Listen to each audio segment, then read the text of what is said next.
Tokyo para sa layuning makatulong sa mga batang kapuspalad sa Pilipinas.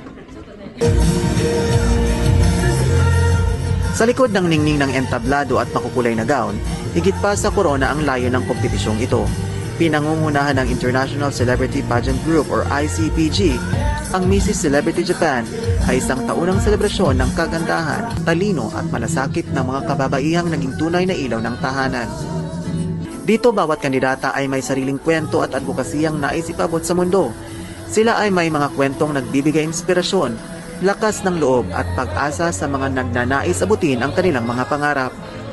Isa sa mga kalahok ay isang Pinay IT professional, events host at founder na isang non-profit organization na layuning iangat ang kalidad ng edukasyon sa mga rural areas sa Pilipinas.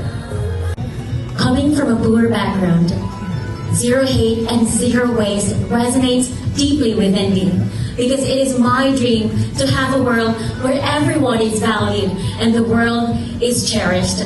It is through education that I believe we can achieve this. That is why I have established a charity foundation which provides education to the poor kids in the community. By promoting love and acceptance, we eliminate hate. And by teaching waste reduction, we protect the planet. Thank you. Kabilang din sa mga naging hurado ang kilalang Filipino designer na si Don Cristobal na lumipad pa mula Pilipinas para personal na masaksihan ang ganda at galing ng mga kalahok.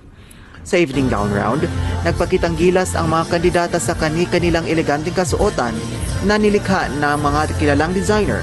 Tunay na rampahan at ganda at karangalan ang naganap. Sinubok din ang kanilang talino at kakayahang magsalita sa Q&A portion kung saan inalam kung paano nila isasabuhay ang advokasya ng organisasyon sa tunay na mundo.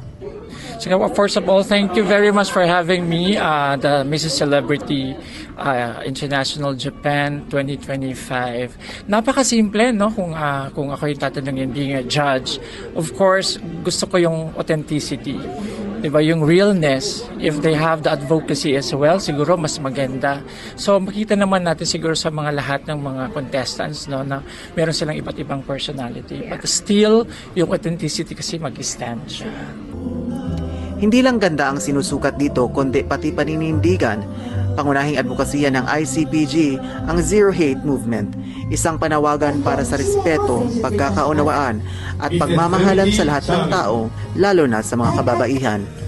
Kasabay nito ay sinusulong din ng organisasyon ang Zero Waste Movement tungo sa pangangalaga sa kalikasan sa pamamagitan ng edukasyon sa kabataan. Ang mga nagwagi sa kompetisyon ay lalaban sa Kuala Lumpur, Malaysia sa darating na Hunyo ngayong taon para sa international competition. Makakalaban ng Japan ang mga bansang Malaysia, Pilipinas, Indonesia, Thailand, Vietnam, China, Korea, Taiwan at Singapore. Mula dito sa Shinagawa, Tokyo, Japan, ako si Hector Kikuzaki, ang inyong Global Citizen Correspondent, nag-uulat para sa Diyos at sa Pilipinas kong mahal.